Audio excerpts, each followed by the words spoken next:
સૌથી પહેલાં મિત્રો ડેમો સ્ટેટસ વિડીયો જોઈ લો, પછી એડિટિંગ સ્ટાર્ટ કરીએ.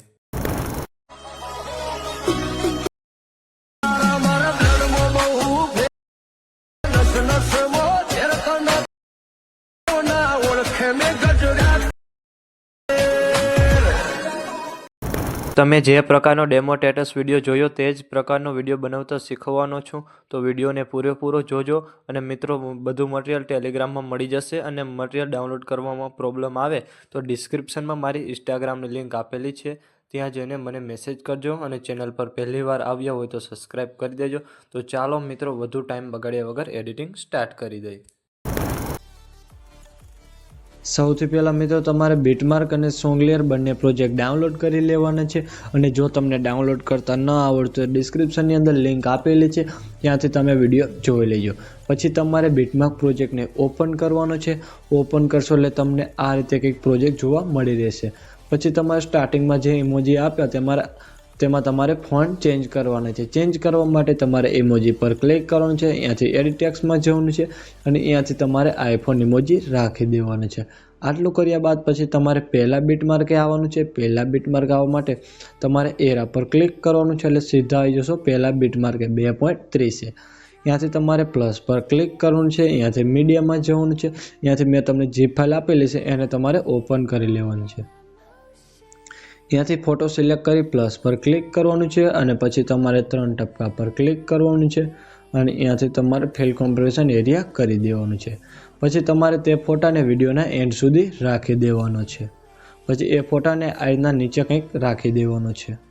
પછી બહાર નીકળી જવાનું છે અને સીધું આવી જવાનું છે સોંગલેયર પ્રોજેક્ટની અંદર. સોંગલેયર પ્રોજેક્ટ ઓપન કરશો એટલે તમને આ રીતે કંઈક સોંગલેયર જોવા મળી રહેશે. એમાં પણ તમારે ફોન્ટ ચેન્જ કરવાની છે. ચેન્જ કરવા માટે તમારે ટેક્સ્ટ પર ક્લિક કરવાનું છે. ત્યાંથી એડિટ ટેક્સ્ટમાં જવાનું છે અને ત્યાંથી તમારે KP 151 વાળા ફોન્ટ રાખી દેવાના છે. પછી તમારે લેયર પર ક્લિક કરવાનું છે. અહીંયાથી સિલેક્ટ ઓલ લેયર. પછી તમારે પાછું લેયર પર ક્લિક કરવાનું છે અને અહીંયાથી કોપી લેયર. પછી બહાર નીકળી જવાનું છે અને સીધું આવી જવાનું છે બીટમાર્ક પ્રોજેક્ટની અંદર. પછી તમારે પાછું પહેલા બીટમાર્ક આવી 2.30 અહીંયાથી લેયર પર ક્લિક કરવાનું છે અને અહીંયાથી તમારે પેસ્ટ લેયર કરી દેવાનું છે. પછી તમારે પાછું પહેલા બીટમાર્ક આવી પ્લસ પર ક્લિક કરી અહીંયાથી મીડિયામાં જઈ અહીંયાથી તમારે આ બ્લેક સ્ક્રીન વિડીયો લઈ લેવાનું છે. બ્લેક સ્ક્રીન વિડીયો પર ક્લિક કરવાનું છે. અહીંયાથી બ્લેન્ડિંગ ઓપ્સિટી પર ક્લિક કરવાનું છે. અહીંયાથી તમારે લાઇટિંગ પર ક્લિક કરવાનું છે. અહીંયાથી તમારે પાછું લાઇટિંગ કરી દેવાનું છે. પછી પાછું તમારે પહેલા બીટમાર્કે આવી પ્લસ પર ક્લિક કરી અહીંયાથી મીડિયામાં જઈને અહીંયાથી તમારે પાછો આ વિડીયો લઈ લેવાનું છે. પછી એ વિડીયો પર ક્લિક કરી અહીંયાથી તમારે મૂવ એન્ડ ટ્રાન્સફોર્મમાં જવાનું છે. અહીંયાથી તમારે રોટેટ પર ક્લિક કરવાનું છે. અહીંયાથી -90 ડિગ્રી કરી દેવાનું છે. પછી 3 ટપકા પર ક્લિક કરવાનું છે અને અહીંયાથી તમારે ફિલ કોમ્પ્રેશન એરિયા કરી દેવાનું છે. પછી બ્લેન્ડિંગ ઓપ્સિટી પર ક્લિક કરવાનું છે અને અહીંયાથી તમારે લાઇટિંગ પર ક્લિક કરવાનું છે. અહીંયાથી તમારે સ્ક્રીન કરી દેવાનું છે. પછી તમારે વિડીયોના એન્ડમાં આવી જવાનું છે અને જે વધારાનો ભાગ છે એને તમારે કટ કરી દેવાનો છે. પછી તમારા ઇફેક્ટવાળું ગ્રુપ છે તેને તમારે સૌથી ઉપર રાખી દેવાનું છે બ્લેક સ્ક્રીન વિડીયોની નીચે. પછી એ ઇફેક્ટવાળા ગ્રુપ પર તમારે ક્લિક કરવાનું છે અને અહીંયાથી 3 ટપકા પર ક્લિક કરવાનું છે અને અહીંયાથી તમારે અનગ્રુપ કરી દેવાનું છે.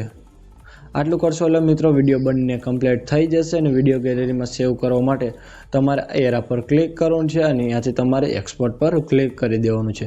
અને મિત્રો, વિડીયો ગમે તો લાઈક કરી દેજો અને ચેનલ પર પહેલી વાર હોય તો સબસ્ક્રાઈબ કરી દેજો.